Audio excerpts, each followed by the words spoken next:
Just the way it goes.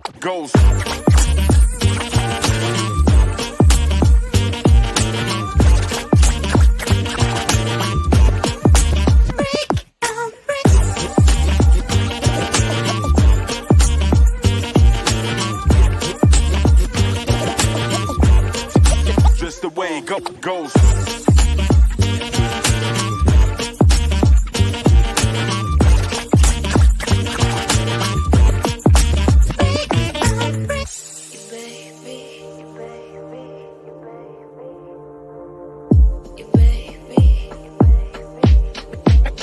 Degrees.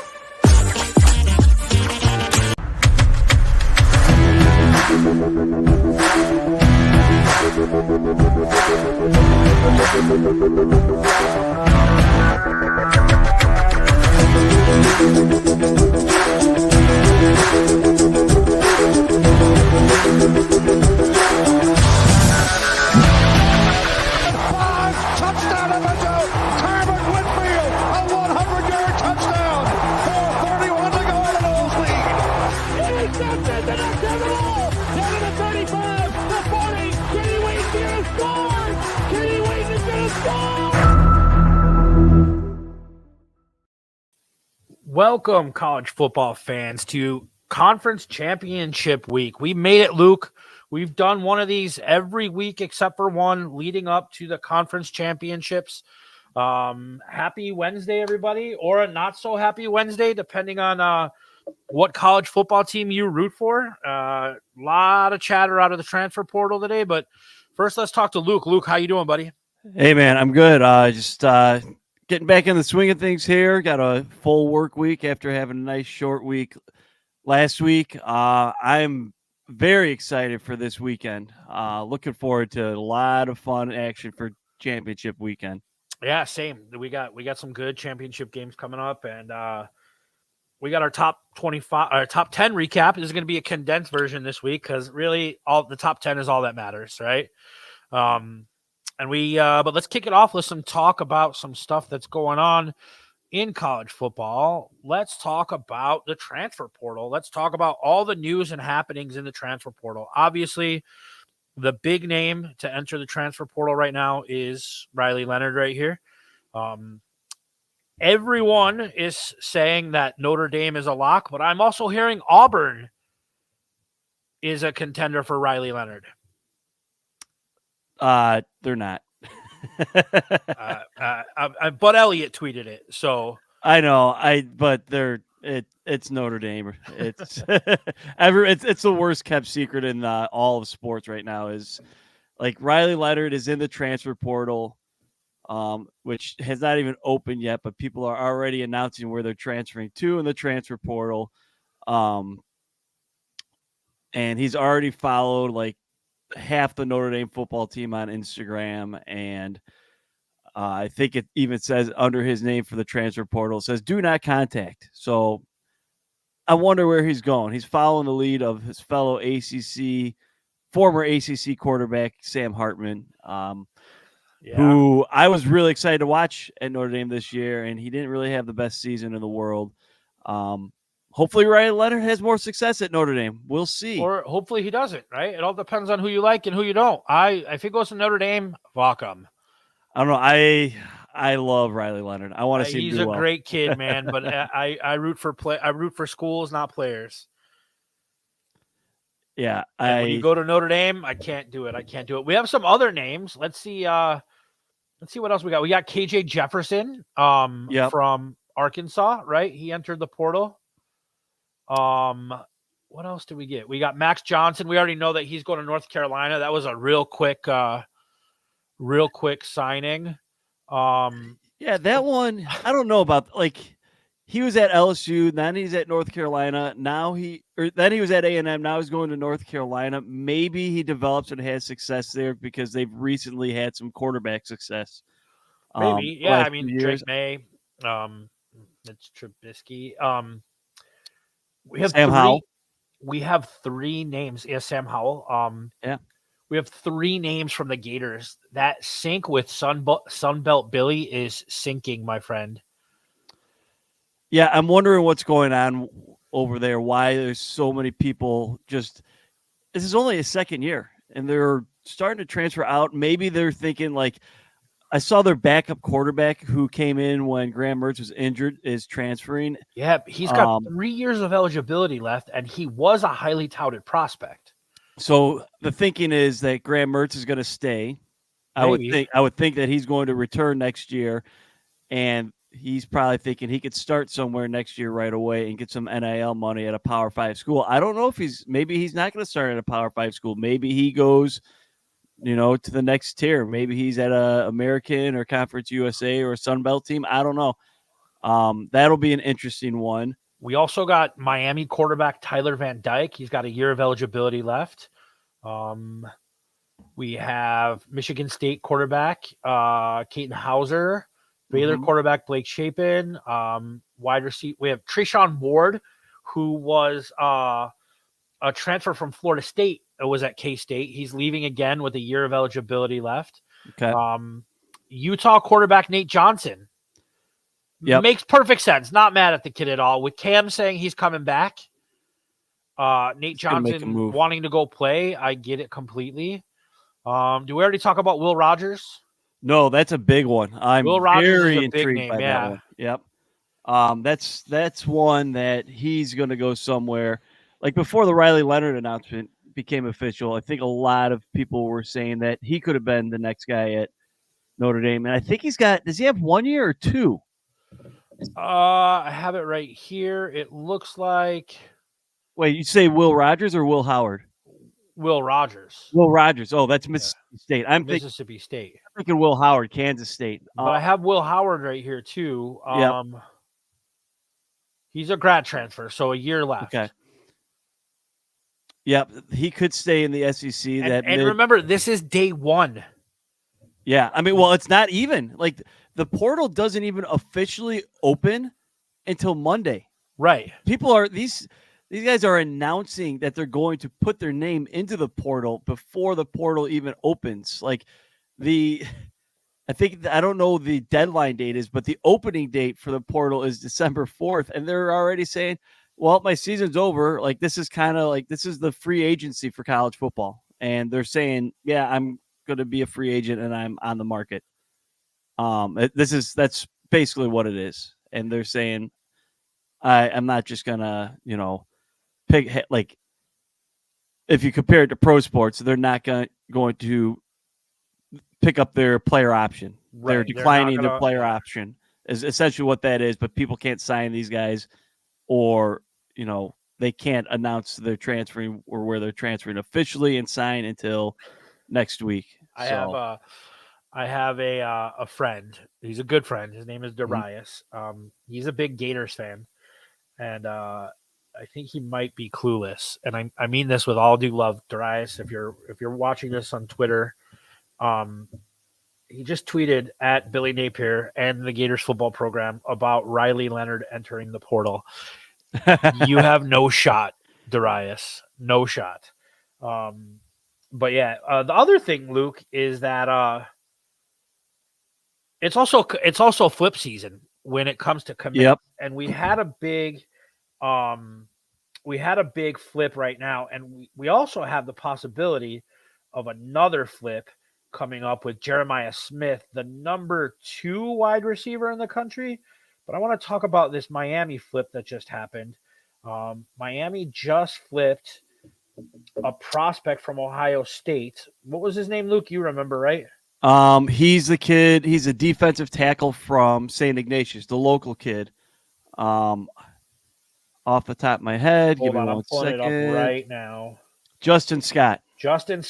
Yeah, Chicago kid. He's flipped his commitment from Ohio State to Miami. So a big pickup for Miami. You know me, like I'm always the first to rag on Mario and rag on the Hurricanes, but this is a big pickup for Miami. Yeah, and a huge loss for Ohio State. I was very surprised with the flip specifically, not going to Miami. I was more surprised at the flip leaving Ohio State. Like, he's able to have some time because National Signing Day, the early signing day is, I think, 2 weeks away. Yep. maybe 3 weeks. I don't know the exact date. But to announce that so quickly after the Ohio State Michigan game, and to flip to Miami, I mean, they've been doing a better job of recruiting the Chicago area, high school wise, and there's something there where they're finding and evaluating some talent within Illinois and in the Midwest. So whoever is their Midwest and Chicagoland recruiter, I believe it is their offensive line coach, which people love that guy. I can't think of his name right off the top of my head. He is a great dude. He's former O-line. He was the O-line coach at Oregon with Mario, and he's a hell of a recruiter. And I believe he's in charge of the Midwest. So there's something there. They're doing something right and getting some guys from the Midwest, leaving the Big Ten.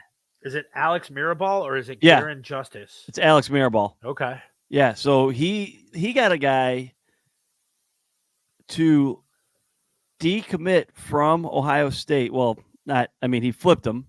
There's never a signing or anything there, but he got him to leave the Midwest, go to Miami, and get out of the Big Ten to go to the ACC in the years where the Big Ten stock could not be higher.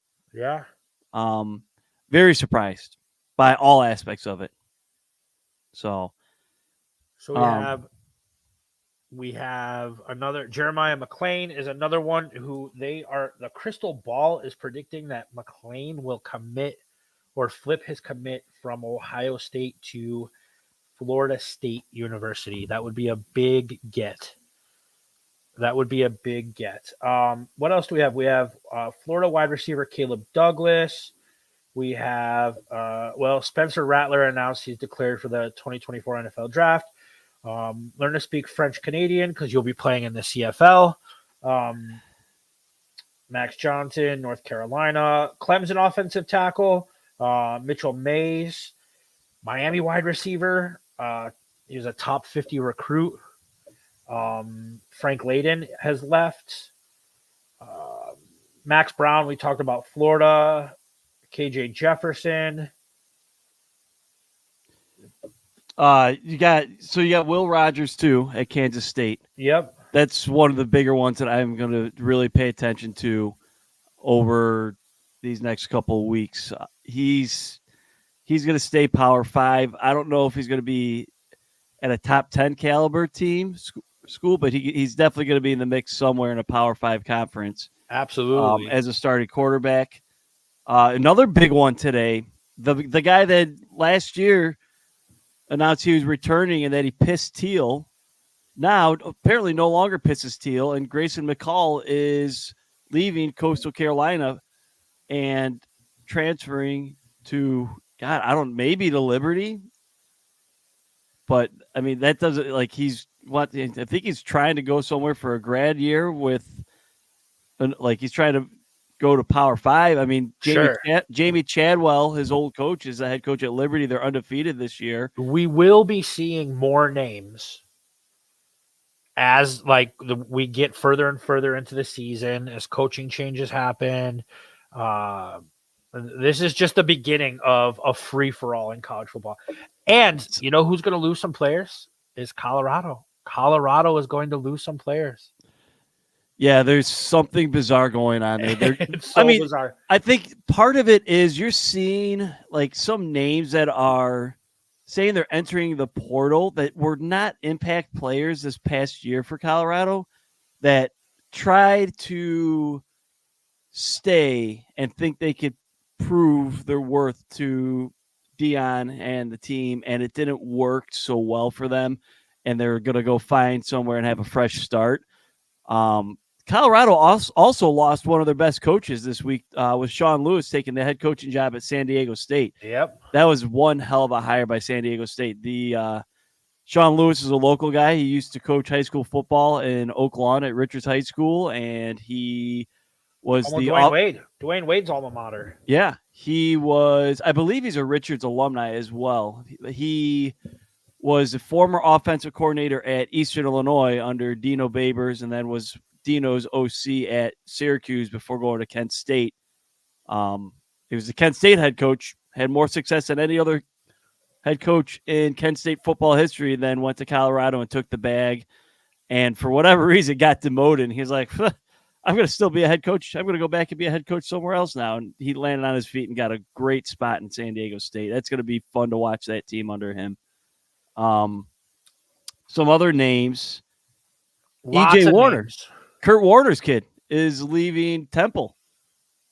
I don't know. I did see that. That'll be an interesting one.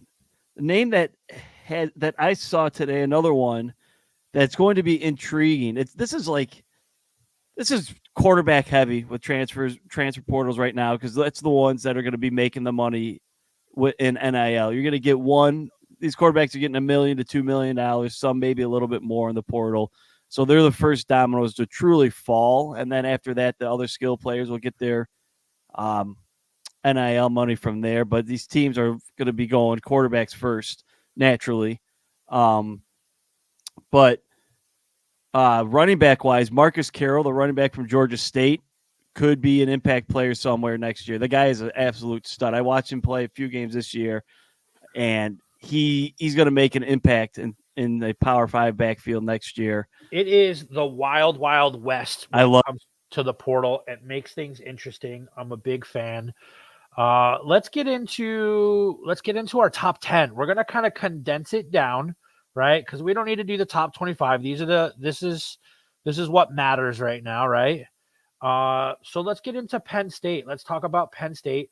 Now, obviously, Penn State will not be playing in the conference championship this week. So their final game of the year, they gave Michigan State a fucking pounding, 42-0. What did your boy, the bust, what did Drew Allard do? I mean, he's playing Michigan State. So, I mean, you can't – Drew Allard was 17 for 26, 292 yards and 2 touchdowns. Penn State took them to the house, which they should, because Michigan State is terrible. But Michigan State got a great head coach. They got a great head coach in Jonathan Smith. That's the one thing that they had going, which all right. Another one of the worst kept secrets in college football was that Jonathan Smith. He's like, yeah, they contacted me about 5 weeks ago, and we got the wheels going. Like, he basically said, "Yep, I've been ready to go for about 5 weeks." He was checked out at Oregon State. Mizzou played Arkansas in their final game. They will not be in the SEC championship. They beat Arkansas 48-14. This Mizzou team is fun. It's lovable, and I wish we got to. I know we'll get to see them in a bowl game, but I wish we got to see them rematch with Georgia. I wish that's how it went. Right? Like they probably gave Georgia their best game of the season this year. Yeah, and I think that might remain the case. We'll see. We'll talk about that soon. New Year's 6 possibility, though. Absolutely, still a possibility. So we'll see where the bowl projections shake out on Sunday and Monday. All right, we have Mr. Give Me the Heisman. Did you saw the video, right, Luke? No, I didn't. Jalen Milroe in the game against Auburn, when they came back to win that game, is screaming on the sidelines, "Give me the fucking Heisman. Give me the Heisman." Let's pump the brakes there a little bit, dude. Like, you had to come back and beat an Auburn team that lost the previous week. Who did Auburn barely beat? Or New Mexico State. New Mexico State. They lost to New Mexico State. And it took a fucking freak play for you to beat them. Let's pump the brakes on the Heisman talk. Because as much as I hate to say it, the Heisman's probably going to end up in Eugene this year. We will discuss that. It's a two-person race. It's a two-person race. Two-man race. Alabama at 3:00 against the number one team. They're number one till they're not number one. The Georgia Bulldogs on CBS. We'll go over all those matchups, and then Jaden's got a shot. I agree, Brian. I agree. We'll dive into that a little bit more. Then we have the Texas Longhorns in. Luke, what is this for Texas? This is their final Big 12 championship game. It's their final Big 12 championship game. It will be hilarious if the Big 12 commissioner has to hand them the Big 12 championship trophy on their way out the door. That's and why then, I'm pulling for an Oklahoma State win. Then you see Coach Sark and Quinn Ewers on their way out the door with the Big 12 trophy and just going, who's hordes down now to who? What? Like, oh, man.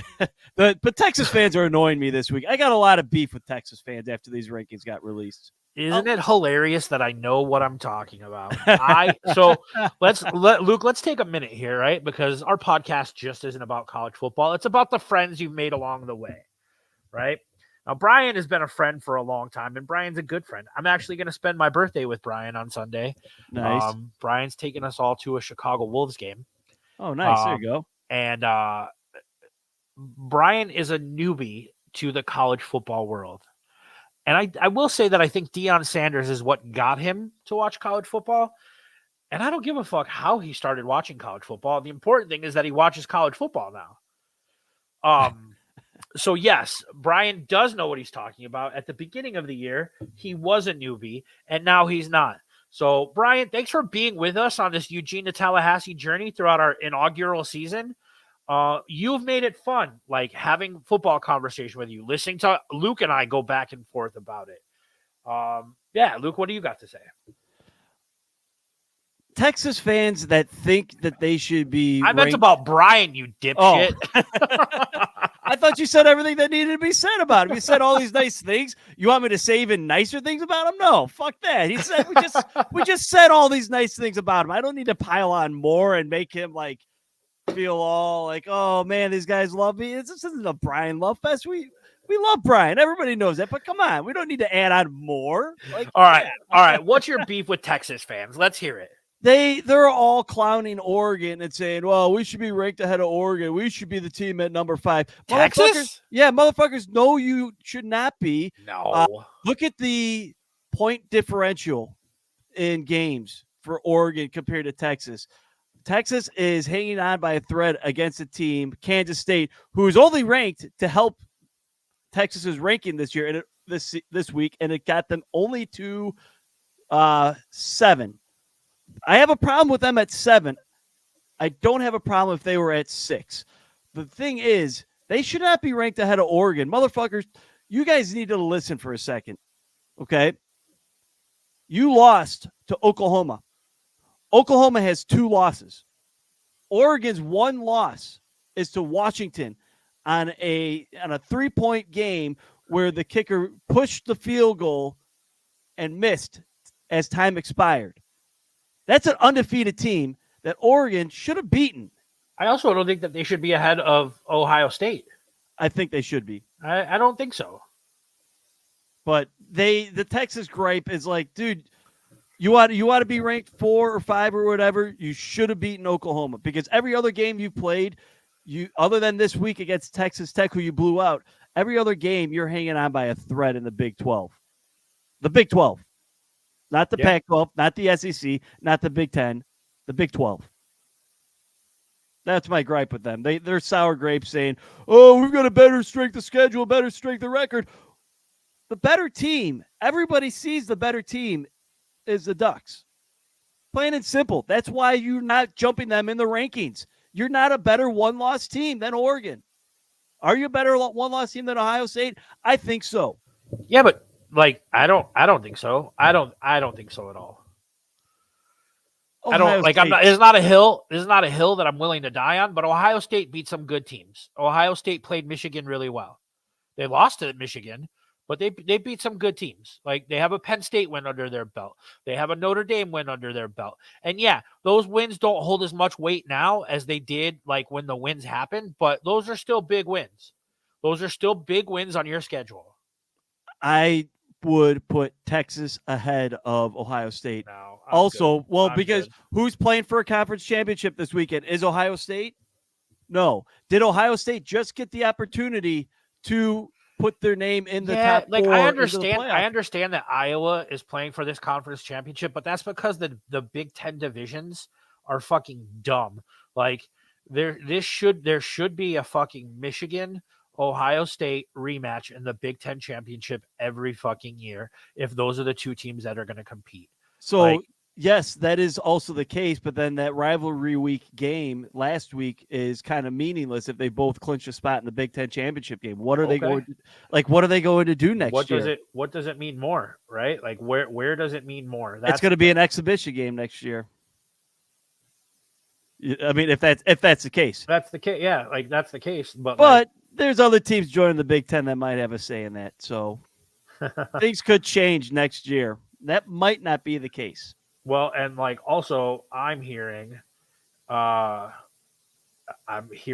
and more every day that Florida State and Clemson will be Big Ten teams in 2 years.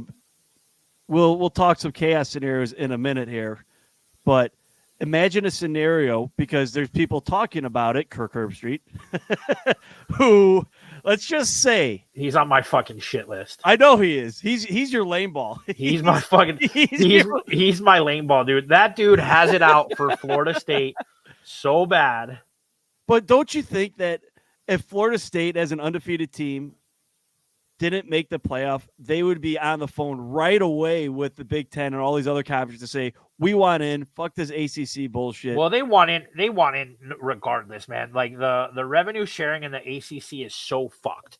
Like Florida State had the second highest viewership in college football all season long. The name holds weight, right? Yep. And they have to split that money evenly with fucking Wake Forest. Yeah, They have to split that money evenly with Georgia Tech. They would potentially have to do what Oregon and Washington did. If they want to compete and they want to stay relevant, right? You have to go to the SEC or you have to go to the Big Ten. Yeah. Because the money talks, and it's just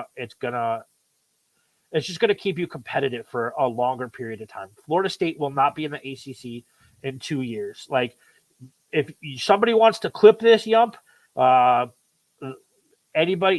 will not be a Big Ten ACC team in 2 years. Yeah, it's just a matter of who's going to give them the most money. Right? Like, Is it going to be Oregon, the SEC? And then you keep some natural rivalries, or you keep some regional rivalries with the SEC. But and then you'll have weird rivalries if you join the Big Ten. But like, who cares, right? I want the fucking opportunity, selfishly, to go to a Florida State Northwestern game in Evanston, like the new stadium in Evanston. Just to see my boys, or go see them at Purdue. Just like you and I and Brian talked about, like, where can we go see Oregon play? I'll go watch fucking college football. I don't care who's playing. When you guys were like, oh, let's go to an Oregon Purdue game, I'm like, all right, fuck it. We ball, right? That's it. Yep. So yeah, no, like the conference realignment shit is goofy. Let's keep this guy moving. Who do we have next after Texas? We were just talking about the Buckeyes. They had a 1-loss season, 11-1 overall. Some people are calling for Ryan Day to move on. I don't know if that's the move. Let's talk about that. I don't know. Here's the deal. I don't know if that's the move, but I also don't think that you can go 0-3 against Michigan and expect to keep your job. So this reminds me of a number of years ago when Jim Harbaugh just, his first few years at Michigan, you saw improvements and you saw Michigan winning, but they were still unable to beat Ohio State for his first few years in big games. And people were saying, Harbaugh's got to go. He's not getting it done against Ohio State. The problem with this situation that reminds me of Harbaugh is who right off the bat is going to come into Ohio State and be a better hire than Ryan Day? Who, just like if you were to get rid of Harbaugh, who would have come in to take Harbaugh's place that would have gotten them to where they are currently? It's a fine line to draw. Like, his record against the Big Ten outside of Michigan is pretty damn good. Look at his Big Ten record overall other than Michigan games. And you're going to say that you want to fire this guy who gets you to this game every year with the chance to be in, win and you're in the Big Ten championship game, and then win and you're in the college football playoff. You're in contention every year. You're a top 5 team every year. Now's not the time to let him go. Like, if this continues in the new Big Ten, then yeah, it'd be time for him to go. But right now, with this current layout, you got to give him some time with the new Big Ten, with the 4 Pac-12 teams coming in, and the new layout and the new format with, okay, if Ohio State next year is in a rematch with Michigan in the Big Ten championship game, and then they lose again, then you might have some weight to consider there moving forward. But you got to let this all shake out and see if other recruits are flipping, see how things happen in the transfer portal. Like, he lost that game. He did lose that game. Like, Ohio State was probably the better team, but Michigan had executed more when it mattered the most. And that's what happens. That's sports. They got it done in big time situations. And God, at the same time though, fuck Ryan Day. He was bitching, got everything he wanted. He got Harbaugh off the sideline for this game. He was suspended. He was at such a big advantage for this game, and he still couldn't get it done. I understand Ohio State fans' gripe, but now is not the time to fire this guy as a head coach. Give it 1, maybe 2 more years max if this continues to happen. No, I agree. I just like you can't keep losing to Michigan though. That's the thing.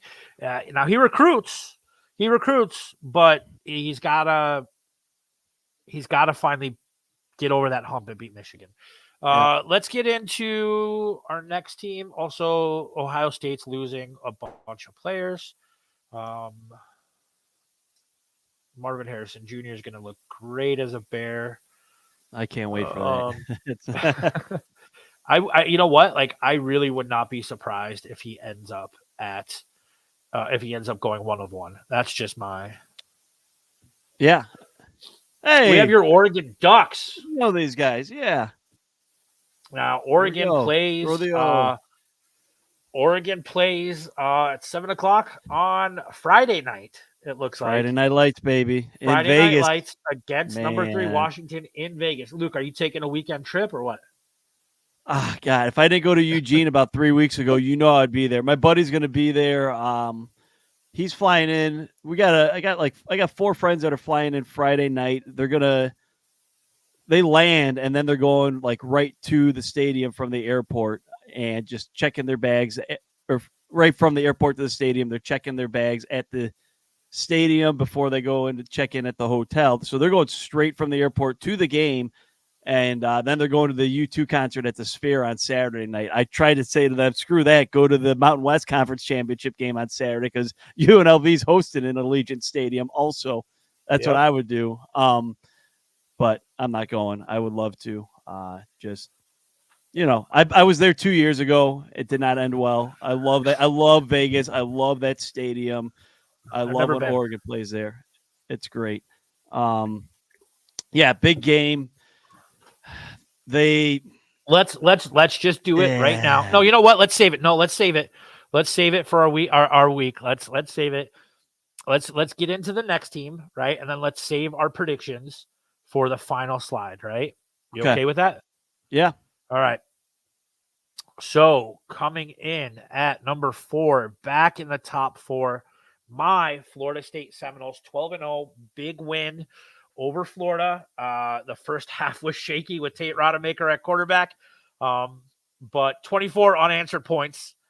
No points allowed in the second half. Negative 17 yards from scrimmage for the Florida Gators in that second half. Mike Norvell is a master at the second half adjustments. I couldn't be prouder of these guys. I got home with like 5 minutes left in the fourth quarter, ran downstairs, threw my hoodie off, hopped in my boxers, was just watching TV, and it was a good win. It was a good win. Back number 4 where they belong, win and they're in. That's my prediction. Win and they're in. We have the Huskies. We know who they play. Friday night is a big game on the rematch. We're going to skip this and move this right along because we're going to get into our slide and then we're going to get predictions. I know Luke is chomping at the bit. He is chomping at the bit to talk about predictions, but we're going to wait, all right? Michigan will play Iowa in the Big Ten Championship. That game will be absolutely 52-0. It is. I'm excited. I am so excited for that game. I'm not gonna lie. It is going to be ugly. That is a 7:00 game on Fox on Saturday night. Number 16 Iowa, the team that leads the country in punting yards. It's going to be ugly, Luke. Guess who's back, baby? You got your boy. Your boy is back. He's back on the sideline this week. They need him bad for this Iowa game, way more than they needed him for that Ohio State game. I can tell you that, man. Coach Harbaugh back in the house. It's gonna be exciting to see him on the sideline. Yeah, love that most times. I just like his quotes. He just says so many outrageous things. Like you love Coach Harbaugh, and I don't get it. All right, and then the number 1 team in the country, Georgia. Georgia has a date with Alabama. I'm not buying Alabama's going to be competitive in this game. So let's just say Georgia ran the tables. They're undefeated. Let's talk Heisman real quick, and let's get into our conference predictions. So right now, Luke, the table is yours. Talk about your top 2 Heisman contenders. I mean, everybody's top 2 Heisman contenders. It's Jaden Daniels and Bo Nix. Bo has a game in his pocket to show why he's worthy of the Heisman. I don't think that I think the Heisman Trophy is a bonus for Bo. They got bigger fish to fry. Like, win on Friday night. That's the priority. If he has a okay game and he doesn't win the Heisman, but they make the college football playoff and they are there to compete for a national championship, that is light years more important than winning a Heisman Trophy, because that's an individual title, Absolutely. not a team championship. And Bo is one of the best leaders that Oregon has seen. Like, he's a coach on the field. Like, he's in coaches meetings with the offensive coaches. He's on the field. Like, he is an extra coach out there. It's not just his, like, the stats don't show it all sometimes, is what I'll say about Bo Nix with the Heisman. Like, you break down the stats and compare the stats side by side, and Jaden Daniels has a lot of numbers that show that he's worthy of the Heisman, and it's like, okay, that's legit. But you could do that. You could go the other route there and find some stats, a lot of stats where Bo's numbers against top 25 teams he's played versus Jaden Daniels, and Bo Nix's numbers against those top 25 teams, like, he's performed better against the top 25 teams that he's faced compared to Jaden Daniels. Case in point, how did Jaden Daniels do against your boys at Florida State? He kind of struggled. Okay. Florida State contained him. Every top 25 opponent at the point in time that they faced them, that they were ranked in the top 25, Bo Nix stepped up. He stepped up in a big way on Friday night against Oregon State, rivalry game. At just every time he's there, like, he's doing more than just the stats. Like, yeah, he's leading the NCAA in completion percentage. He's only thrown 2 picks all year. He doesn't get sacked, knock on wood. Knock on wood for all this. But, like, it's between him and Jaden. I would love to see Bo win the Heisman. I'm pulling for him. I'm pulling for my FanDuel account for him as well. Friday night, he could have a good game and win it if they win the Pac-12 championship game. But if they win the Pac-12 championship game and then the following weekend he does not win the Heisman, but he's in New York, nobody's going to be like, oh, man, Bo got screwed. No. Bo's going to say, it was an honor to be here. I'm looking forward to competing in the college football playoff. Yeah. Because we're after a team award, not the individual award. And LSU doesn't have that opportunity. Ha ha, suck it. LSU lost that opportunity after week 1. Luke, I want you, maybe not this year, but I want you to experience a national championship. It should be this year. It should be this year. Look, maybe, but I said I want you to experience it, not like I want you to experience it this year. I want to experience winning a national championship. You forget that Oregon has played for 2 national championships. No, I want you to experience what it's like to actually win one. Yeah, I know. It could happen this year. Yeah. Third best odds according to all the sports books. So, all right, good. Talk. All right, so let's wrap this up. Let's put a bow on this. We have a short episode this week. Let's go predictions. Let's talk about the college football, the Power 5 championship games. How do you want to start this, Luke? Let's go in order that it's listed on the screen there, top to bottom. Well, if that's the case, then I'm gonna take the first one. Yeah.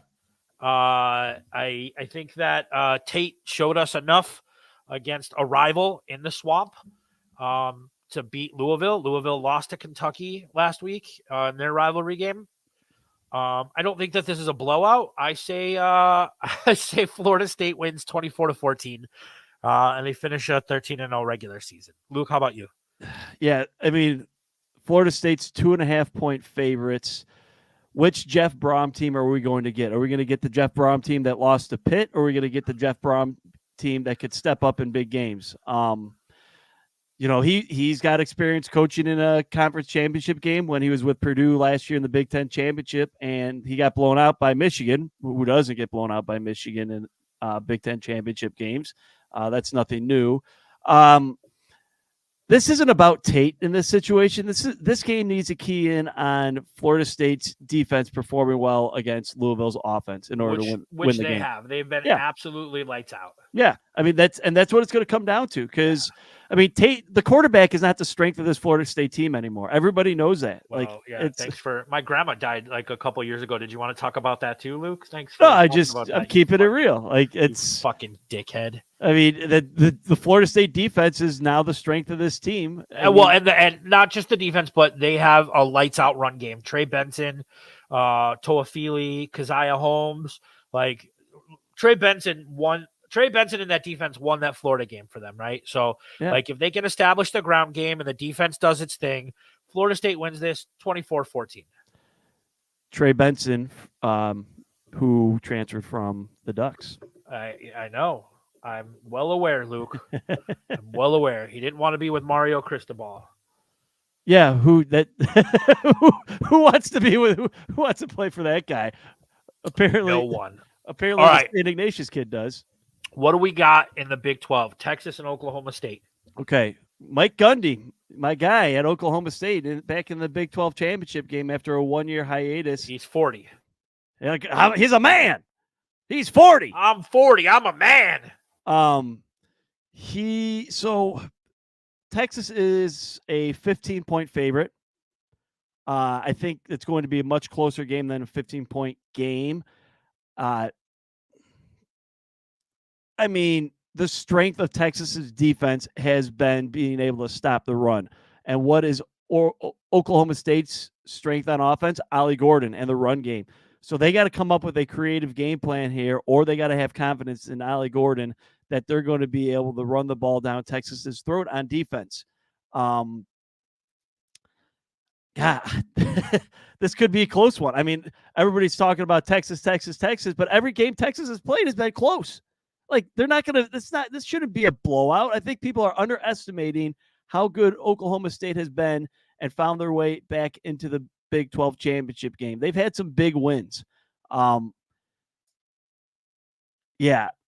Texas might lose this game, but it's not going to be a blowout like the sports books are saying. It's going to be at 15 points. Like, Oklahoma State's going to cover. They might win outright.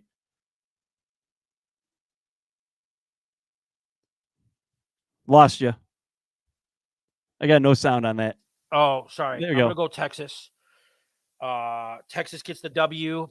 And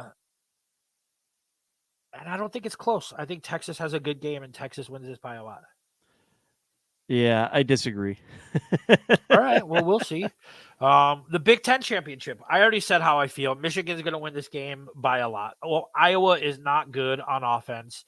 Michigan's good all across the board. Michigan wins by at least 24 points. The first half Iowa team total, last I checked, was 0.5. So you could bet Iowa's first half team total over half a point. So if you think they could get a safety or a field goal in the first half, then go ahead and do it. I might bet that. All they need is to kick a field goal. They got to get 3 points in the first half. I mean, Michigan's going to blow them out of the water, as they have done the last 2 years in the Big Ten championship game. But they might not blow them out of the water because they don't need to. They could go up 21-0, 24-3, and just say, all right, we're good. Let's just cruise from here. We know we're in. We've got to keep everybody healthy. And they could easily just scale things back and say, because they're in. Like they're fine. They're like, we're up 24-3, 27-10, whatever it might be. They're gonna cruise and they're gonna rest guys. Yeah, they don't need to play the resume builder game here. Absolutely not. Absolutely not. I agree with that completely. Third quarter, they could call off the dogs even like halfway through the third quarter, like other teams have done this year in blowouts in conference games. So yeah, the total is like 35 or 37. I would definitely go under. So, all right, what do we got, Luke? Take this away. This is your boy right here. Okay, so this is a big rematch from week 5 of the season, I want to say. Jaleel Florence, a starting DB for Oregon. It sounds like he hasn't been practicing this week. He did not play last week either against Oregon State. It was not an issue for the Ducks because they have good depth all around on defense. The other part of that is their strength is the front 7, especially those front 4 on the D line, and then their 2s when they rotate in there, which the weakness for Washington is their offensive and defensive line. I don't know that Washington is going to be able to keep up like they did in the first go around. Michael Penix in his last, I think, 7 games, his completion percentage is somewhere in the 50s. Like, he came out hot out of the gates. There's something weird going on there. Washington has not looked like that same team that everybody saw really early in the year. Every game they're playing in is close. They are undefeated. The better team is Oregon. They're the more complete team, just like everybody was saying going into that game, that Oregon's a more complete team. Instead of being a 3-point dog on the road in Seattle, it's now on a neutral site, and the line went from 6 to 6.5, and now it's Oregon minus 9.5 against a undefeated team on a neutral site. That should tell you all you need to know about who the better team is. Oregon just needs to not be overly aggressive, and I think Coach Lanning learned his lesson from that first go-round of trying to be aggressive on the road on 4th down one too many times. He's going to know that if there's a scenario there where they need to take the points, he will.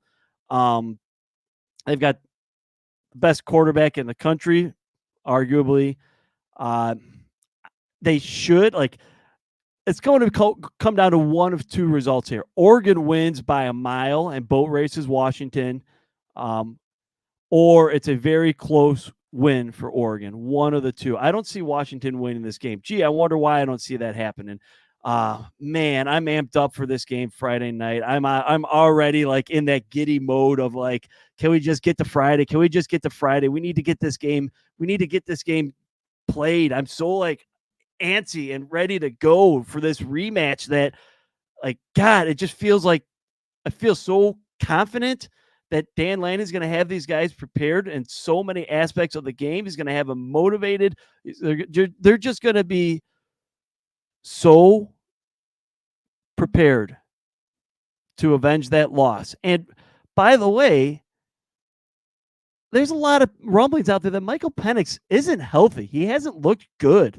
You look at those completion percentage numbers, but he also he seems to be playing hurt, and playing hurt against that Oregon defense could really get to your head early on in the game if you get hit early.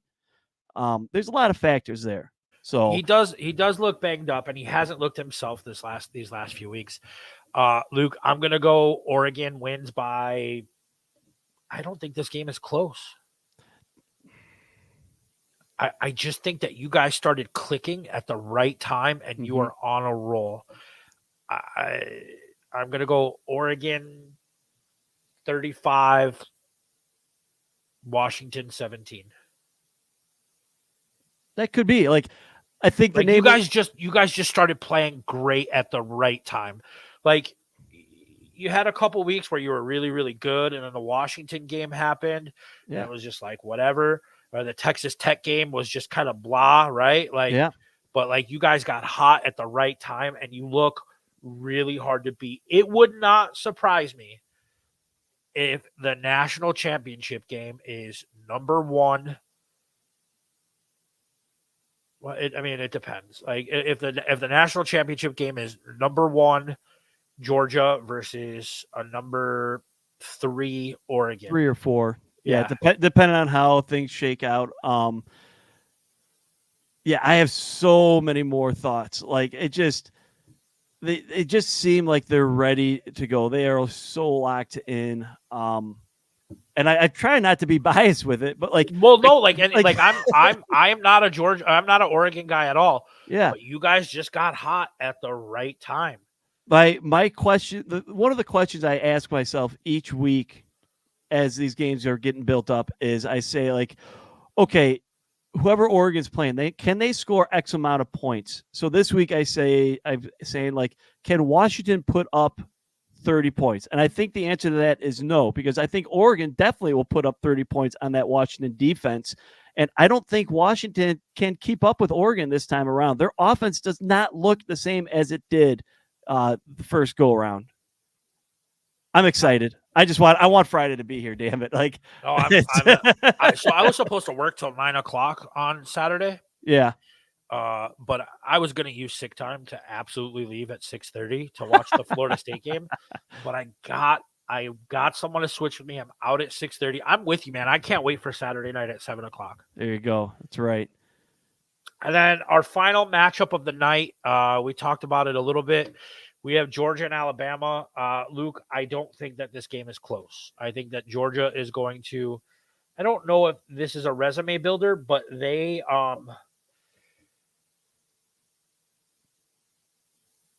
want to beat the piss out of Alabama, right? This is big brother, little brother for a long time. And now the tables are turned. Like Georgia's not little brother anymore. Yeah, I think it'll be close for a half, and then Georgia's going to say, fuck this, let's do what we came to do. Absolutely. And win the SEC championship game. This will be the game that people at halftime are going to be like, oh my God, is it going to happen? And then they'll realize that Georgia's going to be like, yeah, no, we got you guys. We got you right where we want them. Carson Beck's been playing so awesome. Like, if there's somebody to say, give me the Heisman, it should have been Carson Beck. He's got a better case than Jalen Milroe, who got benched halfway through the season at one point. I mean, come on. Yeah, I think this game eventually will get to a point where it's a blowout. I think the last time I saw the line was like -4, -5. Georgia's going to blow them out eventually, but it's going to be close. It might. It'll be close for a half. I could see that. God, like, so is there any chaos scenario like that you envision seeing here? Like, well, I think if Louisville wins, I think it's more chaos if Washington wins than Oregon, right? Is it more or is it less? Because if Washington wins, I mean, that Pac-12 game, whoever wins that game is in. The Pac-12 champion should be in no matter what, whoever wins that game. Because Washington's still undefeated. Well, it doesn't feel like they're undefeated, but they're still undefeated. I know. I just think I think for me as a college football fan, I think it's more chaos if Washington wins than Oregon, because I fully expect Oregon to win. Not a beating, but by a good margin of victory. Yeah. I think the only other chaos would be if Alabama beats Georgia. Like, how far down does Georgia slide? I mean, it's not going to happen, but chaos theory, like, how far does Georgia slide? Does that mean we get two Pac-12 teams in the college football playoff? I mean, because let's say Alabama beats Georgia, right? Yep. And whatever happens in the Washington-Oregon game and Michigan wins and Florida State wins, does that mean you get FSU, Michigan, Washington, Oregon? FSU, Michigan, Washington, Oregon. Well, then you're taking out the SEC champion altogether. There's no way Alabama sneaks in over those teams, though. Like, I would say, so I think maybe the worst thing that could happen would be Georgia falls to 4. We're forgetting about Ohio State too at number 5. We are, but I would say Georgia falls to 4. The Michigan moves up to 1. And then depending on who wins the Pac-12 game, if it's Oregon and it's, I don't know.